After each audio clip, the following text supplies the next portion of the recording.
পরদিন বিকেল 3:45। মেঘলা আকাশের কারণে রোদের তেজ আজ অনেকটাই কম। বাতাসে কেমন যেন একটা আর্দ্র ভারী অনুভূতি। এমসি কলেজের সায়েন্স ল্যাবের ঠিক পাশেই অবস্থিত স্পেশাল সেমিনার রুমটি আজ সম্পূর্ণ পরিপাটি করে সাজানো হয়েছে। সেন্ট্রাল এসিটা ছেড়ে দেওয়ার পুরো রুম জুড়ে এক ধরনের শীতল শৃঙ্খলতা বিরাজ করছে। প্রজেক্টের জন্য নির্বাচিত ৮-১০ জন শিক্ষার্থী ইতিমধ্যে রুমে এসে উপস্থিত হয়েছে। সেকেন্ড ইয়ারের মাহাতোবা কিংবা রুমির মতো বাকি শিক্ষার্থীদের চোখে মুখে এক ধরনের চাপা উত্তেজনা আর কৌতূহল থাকলেও প্রথম বেঞ্চের পরিবেশটা ছিল সম্পূর্ণ ভিন্ন। রুমের একদম প্রথম সারির বেঞ্চে পাশাপাশি বসেছিল রাইসা, নিশি আর মেহের।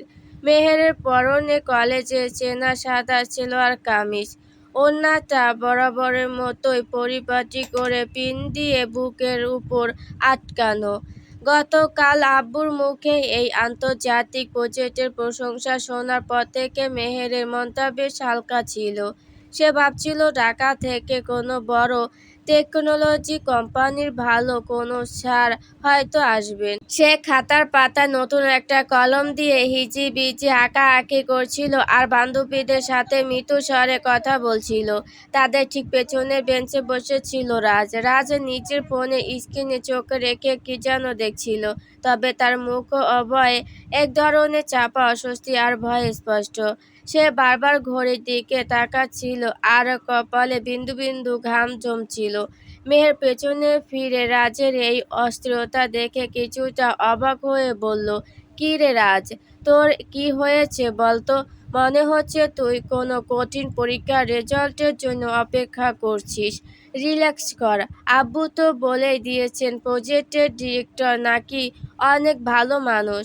রাজ মেহেরের এই সরল হাসি মাখা মুখের দিকে তাকিয়ে একটা শুকনো ঢোক গিলল।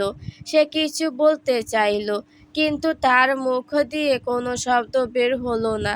ঠিক সেই মুহূর্তে সেমিনার রুমের ভারী কাঠের দরজাটা বাইরে থেকে ঠেলে ভেতরে প্রবেশ করলেন প্রফেসর মুজফ্ফর আহমেদ। তার পেছনে ফাইল হাতে ভেতরে এলেন কলেজের প্রিন্সিপাল স্যার। ওনাদের দুজনকে দেখে পুরো ক্লাসে গুঞ্জন এক লহমায় থেমে গেল। শিক্ষার্থীরা সবাই সোজা হয়ে বসল। প্রিন্সিপাল স্যার পোডিয়ামের সামনে দাঁড়িয়ে মাইক্রোফোনটা হাতে নিয়ে বেশ গম্ভীর অথচ গর্বিত কণ্ঠে বলতে লাগলেন, "প্রিয় শিক্ষার্থীবৃন্দ, আজ আমাদের কলেজের জন্য অত্যন্ত গর্বের একটি দিন। দেশের অন্যতম শীর্ষস্থানীয় প্রতিষ্ঠান TTC architectural and technology farm আমাদের মেধাবী শিক্ষার্থীদের জন্য এই স্পেশাল স্কলারশিপ প্রজেক্টের আয়োজন করেছে। আমি অত্যন্ত আনন্দের সাথে পরিচয় করিয়ে দিচ্ছি এই প্রজেক্টের স্বপ্নবিদ এবং কোম্পানির managing director mister Tahin Tasrif চৌধুরীকে। টিটিসি আর্কিটেকচারাল ফার্ম এবং তাহিন তাসরিফ চৌধুরী, এই দুটো নাম যখন প্রিন্সিপাল স্যারের মুখ থেকে মাইক্রোফোনের মাধ্যমে পুরো সেমিনার রুমে প্রতিধ্বনিত হলো, তখন মেহেরের হাতের কলমটা এক ঝটকায় খাতার উপর থেকে ছিটকে মেঝেতে পড়ে গেল। শুধু মেহেরই নয়, তার দুপাশে বসে থাকা রাইসা আর নিশিও মুহূর্তের মধ্যে মুখের রং চটে ফ্যাকাশে হয়ে গেল। তাদের মনে পড়ে গেল চৌধুরী বিলাস সেই আতঙ্কিত বিকেলের কথা, রাজের মুখে শোনা সেই বরফ ঠান্ডা সুইমিং পুলের শাস্তির গল্প। তারা তিনজনই একযোগে চরম ভয়ে আর আতঙ্কে সম্পূর্ণ স্তব্ধ হয়ে গেল। মেহের অবিশ্বাস্য চোখে দরজার দিকে তাকালো। ঠিক তখনই অত্যন্ত রাজকীয় আর ধীর ধীর কদমে সেমিনার রুমে প্রবেশ করলো তাহিন তাসরিফ চৌধুরী।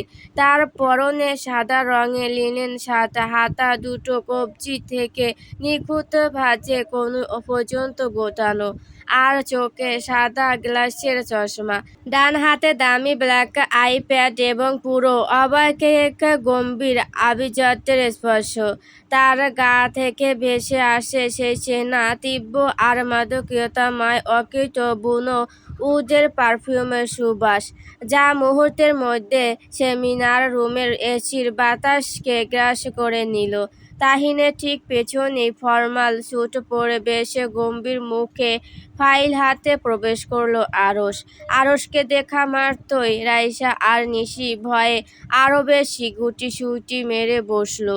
তাহিন রুমে ঢুকে পোডিয়ামের পাশে এসে দাঁড়ালো। তার সেই তীক্ষ্ণ গভীর সমুদ্রের মতো নীলচে চোখ দুটো পুরো ক্লাসের উপর একবার বোলালো। আর ঠিক তখনই প্রথম সারির বেঞ্চে কুঁকড়ে বসে থাকা মেহেরের ওপর গিয়ে তার দৃষ্টি স্থির হলো। মেহেরের ফর্সা ফেসটা তখন আতঙ্কে, অপমানে আর তীব্র আতঙ্কে সম্পূর্ণ সাদা হয়ে গেছে। তার ঠোঁট দুটো কাঁপছে, চোখের মণি দুটো ভয়ে বড় বড় হয়ে গেছে। পেছনের বেঞ্চে থেকে মাহা আর তোবা অবশ্য বেশ কৌতূহল আর মুগ্ধতা নিয়ে তাহিনের দিকে তাকাচ্ছিল। মাহা নিচু স্বরে তোবাকে বলল, দেখ ডিরেক্টর স্যার কত কম বয়সী আর কি ড্যাশিং পার্সোনালিটি। ইমপ্রেসলি তার নীল চোখ। স্যার দেখতে তো পুরো হিরোদের মতো রে। কিন্তু প্রথম বেঞ্চের 3 বান্ধবীর কানে তখন সেই প্রশংসা যেন তপ্ত সীসার মতো লাগছিল। মেহের মনে মনে তীব্র চিৎকার করে বলতে চাইল, না এটা হতে পারে না, এই লোকটা এখানে কেন? উনি সেই বড় কোম্পানির ডিরেক্টর, উনি সেই ভালো মানুষ যার প্রশংসা আব্বু কাল রাতে করেছিলেন। তার মাথার ওপর যেন এই রুমের ভেতরেই 1000 ভোল্টের বজ্রপাত হলো। সে চাইল এক ছুটে এই রুম থেকে বের হয়ে যেতে, কিন্তু তার ঠিক পাশেই তার নিজের আব্বু অত্যন্ত সম্মানিত কো-অর্ডিনেটর হিসেবে দাঁড়িয়ে আছেন। প্রফেসরের সেই কড়া শাসনের চোখের সামনে দাঁড়িয়ে ক্লাস থেকে বের হয়ে যাওয়ার ক্ষমতা মেহেরের কেন এই কলেজের কোনো ছাত্রই নেই? তাহিন মেহেরের এই চরম অসত্য আতঙ্ক আর চোখের ভেতরে তীব্র আকুলতা দেখেও নিজের মুখে বিন্দুমাত্র কোনো ভাবনা তো প্রকাশ করল না। সে অত্যন্ত পেশাদার এবং মার্জিত ভঙ্গিতে আইপ্যাডটা পোডিয়ামের ওপর রাখল। তার ঠোঁটের কোণে এক চিলতে অত্যন্ত সূক্ষ্ম, অদ্ভুত এবং চতুর বাঁকা হাসি ফুটে উঠল, তা সাধারণ কারো চোখে পড়ার মতো নয়। সে মাইক্রোফোনটা ব্যালেন্স করে অত্যন্ত ভারী, গম্ভীর অথচ মোহময় কণ্ঠে বলতে শুরু করলো, good afternoon everyone. I am Tahin Tashrif Chowdhury, আপনাদের এই স্পেশাল স্মার্ট টেকনোলজি অ্যান্ড সায়েন্সের প্রজেক্ট এর মেন্টর এবং ডিরেক্টর হিসেবে আগামী কয়েক মাসে বেশ কিছু ক্লাস আমি নিজেও সরাসরি পরিচালনা করব। প্রফেসর মুজফ্ফর আহমেদের মতো একজন সম্মানিত শিক্ষকের গাইডেন্সে আমরা এই প্রজেক্টটিকে আন্তর্জাতিক স্তরে নিয়ে যেতে চাই। মাহা, তোবা আর রুমির মতো বাকি শিক্ষার্থীরা করতালির মাধ্যমে তাহিনকে স্বাগত জানালো, কিন্তু মেহের, রাইসা আর নিশির হাত জোড়া যেন অবশ্যই টেবিলের উপর পড়ে রইল। মেহের কোনো মতে নিচের মেঝেতে পড়ে যাওয়া কলমটা তোলার বাহানায় নিচের দিকে ঝুঁকে পড়ল, যেন তাহিনের সেই ধারালো নীল চোখের চাহনি থেকে নিজেকে একটু আড়াল করতে পারে। কলমটা তুলে সে যখন সোজা হয়ে বসলো, তখন দেখল তাহিন তার দিকে তাকিয়ে আছে। তার সেই চোখে কোনো রাগ বা হিংস্রতা নেই, বরং সেখানে আছে এক গভীর, নিগুড় এবং বিজয়ী শিকারের পূর্ণ তৃপ্তি। তাহিন স্লাইড স্ক্রিনে প্রজেক্টের প্রথম লেআউট অন করতে করতে অত্যন্ত শান্ত অথচ প্রচ্ছন্ন এক কৃতজ্ঞতার সুরে বলল, আমার এই প্রজেক্টের প্রথম এবং প্রধান নিয়ম হলো শতভাগ মনোযোগ এবং নিয়মতান্ত্রিক শৃঙ্খলা।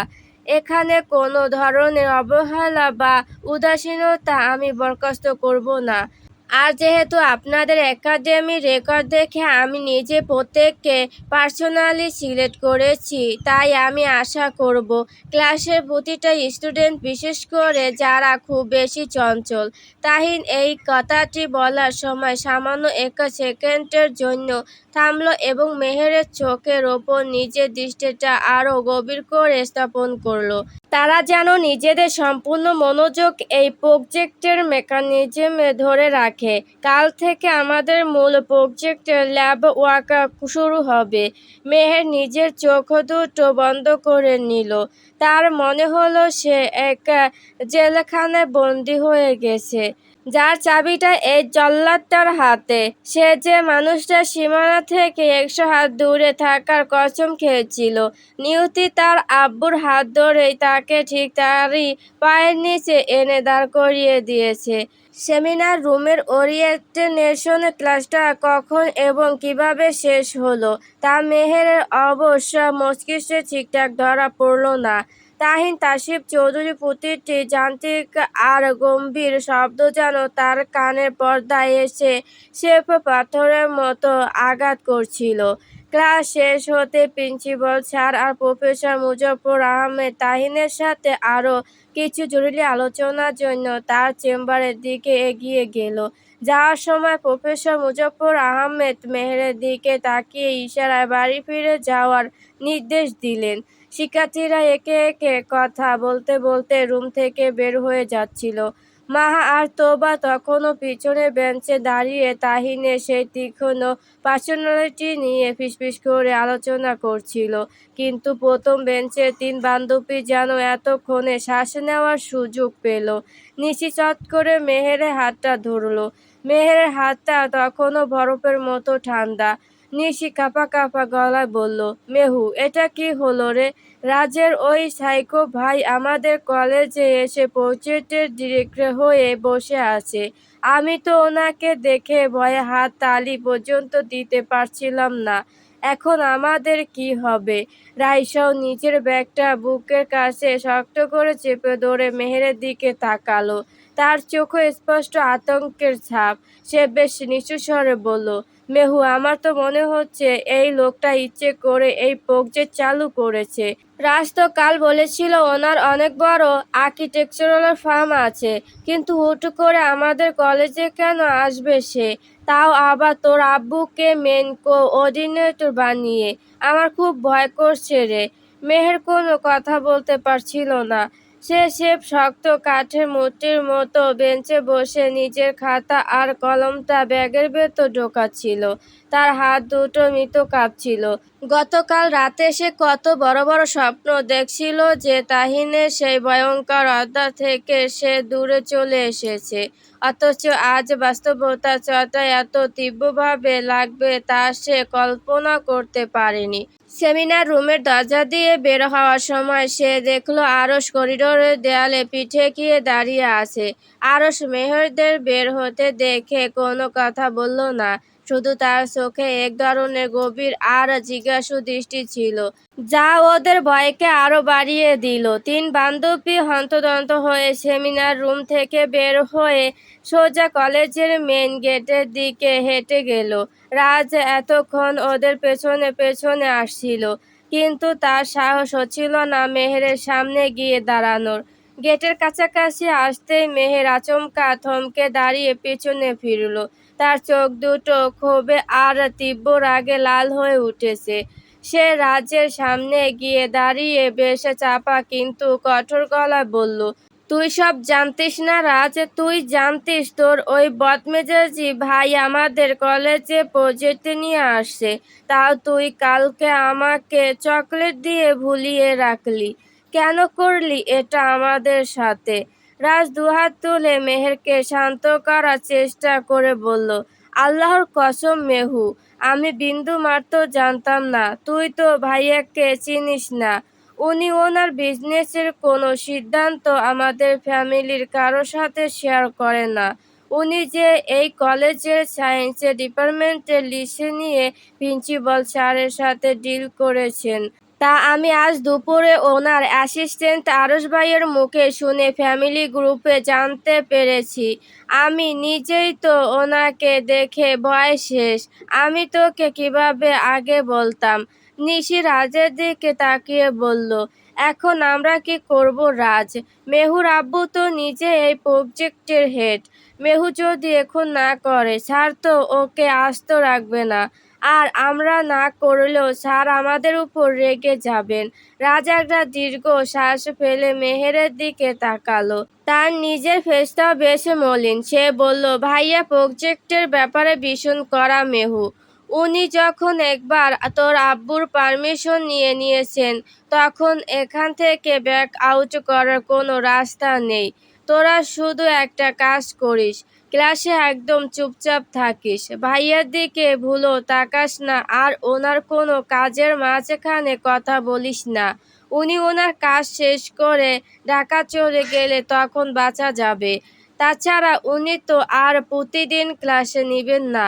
মেহের রাজের কোনো কথার উত্তর দিল না। তার ভেতরে সমস্ত চঞ্চলতা, সমস্ত বাচালতা যেন আজ এক নিমিষেই উধাও হয়ে গেছে। সে রাইসা নিশির দিকে তাকিয়ে অন্তত ধীর গলায় বলল, তোরা বাড়ি যা, আমার মাথাটা কাজ করছে না, আমি একাই বাড়ি ফিরবো আজকে। রাইসা নিশি মেহেরের এই শান্ত রূপ দেখে আরো বেশি চিন্তিত হয়ে পড়ল। কিন্তু তারা জানতো এই মুহূর্তে মেহেরকে একা ছেড়ে দেওয়াই ভালো। ওরা একটা সিএনজি নিয়ে চলে যাওয়ার পর মেহের একলা পায়ে উপশহরের চেনা রাস্তা ধরে হাঁটতে শুরু করলো। বিকেলের শেষ আলোটা তখন মিলিয়ে গিয়ে চারপাশটা কেমন যেন ধূসর আর অন্ধকারাচ্ছন্ন হয়ে আসছিল। মেহেরের মনে হচ্ছিল সে যতই এই তাহিন তাসিফ চৌধুরী নামের মানুষটার মায়াজাল থেকে দূরে পালাতে চাইছে, নিয়তি তাকে ততটাই শক্ত সুতায় বেঁধে ওনার দিকে টেনে নিয়ে যাচ্ছে। তার আব্বুর মতো একজন সৎ আর কড়া শিক্ষককে এই খেলায় টেনে এনে তাহিন যে চালটা চেলেছে, তার থেকে বের হওয়ার কোনো মেকানিজম মেহেরের জানা নেই। মেহের নিজের ওড়নাটা গায়ের উপর আরও একটু শক্ত করে টেনে নিল। দেখতে দেখতে প্রজেক্টের প্রথম সপ্তাহটা কেটে গেল। প্রথম দিনে সে তীব্র আতঙ্ক, বুক ধড়ফড়ানি আর আশঙ্কার ঝড় পেরিয়ে কলেজের পরিবেশটা এখন অনেকটাই স্বাভাবিক। সায়েন্স ল্যাবের পাশের স্পেশাল সেমিনার রুমটিতে সপ্তাহে 3 দিন নিয়ম করে ক্লাস নিচ্ছিল তাহিন তাসিফ চৌধুরী। আর তার ক্লাসে নেওয়ার ধরন, কাজের প্রতি নিখুঁত ডেডিকেশন এবং প্রজেক্টের শুকনো মেকানিজম দেখে কলেজের বাকি শিক্ষক ও শিক্ষিকারা রীতিমতো স্তব্ধ হয়ে গেছে। তাহিন ক্লাসে এলে কোনো দিকে তাকাতো না। তার পুরো মনোযোগ থাকতো সলিড স্ক্রিন, আইপ্যাড আর জ্যামিতিক নকশার উপর। মেহের প্রথম 2-3 দিন ল্যাবের বেঞ্চে একদম মাথা নিচু করে বসে থাকতো, যেন কোনোভাবেই তার চোখের সামনে না পড়তে হয়। কিন্তু তাহিনও তাকে আলাদা করে কোনো প্রশ্ন করেনি বা প্রথম দিনে সেই ঘটনার কোনো রেশ তার আচরণে প্রকাশ করেনি। তার এই চরম পেশাদারিত্ব মেহের রাইসা আর নিশিকে এক ধরনের গোপন স্বস্তি দিতে শুরু করলো। শনিবারের ক্লাস শেষ করে বিকেলের দিকে কলেজের পেছনের বড় কৃষ্ণচূড়া গাছটার নিচে এসে বসলো 4 বন্ধু। রাইসা, নিশি আর মেহের ঘাসের উপর বসেছিল, আর রাজ একটা কাঠের বেঞ্চে বসে কোকের ক্যানে চুমুক দিচ্ছিল। এক সপ্তাহ নিয়মিত ক্লাস আর তাহিনের শান্ত আচরণের পর ওদের ভেতরের সেই জমে থাকা ভয়ের মেঘটা এখন অনেকটাই কেটে গেছে। নিশি একটা দীর্ঘশ্বাস ফেলে মেহেরের দিকে তাকিয়ে বলল, কিরে মেহু, তোকে তো বলেছিলাম তুই হুদাই বেশি টেনশন করছিস। দেখলি তো, 7টা দিন পার হয়ে গেল। রাজের ওই ভাইয়া তো নিজের কাজ ছাড়া আর কোনো দিকে চোখই দেয় না। ক্লাসে আসেন, এত সুন্দর করে প্রজেক্টের মেকানিজম বোঝান, তারপর তার কাজ শেষ করে আরও সবাইকে নিয়ে চলে যান। আমার তো মনে হয় আমরাই সেদিন তাকে নিয়ে বেশি ভেবে ফেলেছিলাম। রাইসাও নিশির কথায় সায় দিয়ে মাথা নাড়ল। সে নিজের ব্যাগ থেকে নোটবুকটা বের করতে করতে বলল, হ্যাঁ মেহু, নিশি একদম ঠিক বলেছে। আমরা রাজের মুখে তার ছোটবেলার ওই ভয়ঙ্কর শাস্তির গল্প শুনে নিজেদের মনে এক ধরনের কাল্পনিক ভয় তৈরি করে ফেলেছিলাম। আসলে সে তো বড় একটা কর্পোরেট ফার্মের ডিরেক্টর। তার কি আর এত ফালতু সময় আছে যে আমাদের মতো কলেজ স্টুডেন্টের পেছনে লাগবেন? সে হয়তো সত্যি তার নিজের কোম্পানির প্রোফাইল আর প্রজেক্টের কাজের জন্য এখানে এসেছে। তোকে তো সে একদিনের জন্য নোটিশ করলো না। রাজ কোকের ক্যানটা পাশে রেখে মেহেরের দিকে তাকিয়ে একটু অপরাধী সুরে বলল, আমিও তোদের এটাই বোঝানোর চেষ্টা করেছিলাম রে। ভাইয়া কাজের ব্যাপারে ভীষণ কড়া আর প্রফেশনাল। তার ইগো অনেক হাই, এটা সত্যি, কিন্তু সে কখনো অকারণে কারো ক্ষতি করতে যায় না। তোরা তো তাকে শুধু ওই একদিনে রাখা দিয়ে জাজ করেছিস, দেখলি তো এখন তোদের কোনো সমস্যাই হচ্ছে না। মেহের বন্ধুদের সব কথা চুপচাপ শুনছিল। তার মনের ভেতর থেকেও ভয়ের একটা বড় অংশ নেমে গেছে ঠিকই, কিন্তু এক ধরনের শুকনো খটকা তার অবচেতন মনে এখনো খসখস করছিল। সে ভাবলো, আসলে কি সে বেশি ভাবছিল? ওই ভয়ঙ্কর রাতে তাহিনের সেই লাল ইমার্জেন্সি লাইটের নিচে দেওয়া ধমক, কিংবা জানলা কাছের ওপাশে দাঁড়িয়ে থাকা সেই ধারালো চোখের চাহনি কি কেবলই একটা সাময়িক রাখছিল? মেহের একটা বড় শ্বাস নিয়ে নিজের মনকে শান্ত করলো। সে ভাবলো, যাই হোক না কেন, সে যে তাকে আর কোনো ঝামেলায় ফেলছে না, এটাই তার জন্য সবচেয়ে বড় স্বস্তির বিষয়। সে রাইসার দিকে তাকিয়ে মৃদু হেসে বলল, তোদের কথাই হয়তো ঠিক। আমি হয়তো একটু বেশি ভেবেছিলাম। যাক বাবা, সে তার কাজ নিয়ে ব্যস্ত থাকুক, আর পারলে যত দ্রুত ঢাকা ফিরে যাক, এটাই আল্লাহর কাছে প্রার্থনা। ওরা যখন নিজেদের মধ্যে এই স্বস্তির আলোচনা করছিল, তখন কলেজের করিডোর আর বারান্দার চিত্রটা ছিল সম্পূর্ণ ভিন্ন। এক সপ্তাহের মধ্যে তাহিন তাশরিফ চৌধুরী এবং তার বন্ধু আরশ খানের পার্সোনালিটি পুরো এমসি কলেজের মেয়েদের মাঝে এক ধরনের তীব্র কেস তৈরি করে ফেলেছে। তাহিনের সেই নীল চোখের তীক্ষ্ণ চাহনি আর পার্সোনালিটি, আর তার গম্ভীর কণ্ঠস্বরের উপর কলেজের ফার্স্ট ইয়ার থেকে শুরু করে সেকেন্ড ইয়ারের বাকি সব মেয়েরা রীতিমতো ফিদা। শুধু তাহিনী নয়, তার পাশে থাকা আরশ খানের ফর্মাল স্যুট পরা চতুর আর স্মার্ট লুক দেখেও কলেজের অন্য মেয়েরা তাদের আসার সময় করিডোরে লাইন দিয়ে দাঁড়িয়ে থাকতো। ক্লাসের মাহাতোবা তো প্রতিদিন ওরিয়েন্টেশন ক্লাসে বসার জন্য আধা ঘন্টা আগে এসে প্রথম দিকের বেঞ্চে বুক করার চেষ্টা করত। ঠিক তখনই করিডোর দিয়ে মাহা আর তোবা হেঁটে আসছিল, ওদের হাতে প্রজেক্টের ফাইল। তোবা বেশ উত্তেজিত গলায় মাহাকে বলছিল, উফ মাহা, তুই আজকে খেয়াল করেছিস তাহিন স্যার যখন ওই রোবোটিক্সে মেকানিজমের ছলাইটা বোঝাচ্ছিলেন, তার গলার ভয়েসটা কি মায়াবী লাগছিল। আর তার ওই পারফিউমের স্মেলটা, আই জাস্ট লাভ ইট। আমার তো মনে হয় এরকম ড্যাশিং মেট্রোর পুরো বাংলাদেশ আর একটাও নাই। আমি তো ফিদা। মাহা একটু হেসে বলল, শুধু তাহিন স্যার কেন, তার সাথে যে আরও স্যার থাকে, তার চাহনিটাও কিন্তু দারুণ স্মার্ট। কলেজের অন্য ডিপার্টমেন্টের মেয়েরা তো প্রতিদিন বিকেলে সায়েন্সের ল্যাবের সামনে ভিড় করে শুধু তাদের একবার দেখার জন্য। আমাদের ভাগ্য কত ভালো দেখ, আমরা ডিরেক্টলি তাদের আন্ডারে এই প্রজেক্টে কাজ করার সুযোগ পেয়েছি। ওদের এই কথাবার্তা কৃষ্ণচূড়া গাছের নিচে বসে থাকা মেহেরের কানও হালকা এসে পৌঁছালো। মেহের ওদের দিকে তাকিয়ে বাঁকা হাসলো, আর মনে মনে বিড়বিড় করে বলল, চান্দু, ওই বেটার হ্যান্ডসাম ফেস আর গেট আপ দেখা তো তুই এককারে মাখনের লাহান গইল্লা গেছস। আরে ওই ওর হাতর একখান কড়াকা থাপ্পড় যদি কানে লাগতো, তই আব্বা গো আম্মা গো, দুনিয়া অন্ধকার লইয়া গেল রে বইলা 3 দিন খাট থাইকা উঠতা না, গুগল ম্যাপও তোরে খুঁজা পাইতো না, লোকেশন ডিরেক্ট চেঞ্জ হইয়া যাইতো।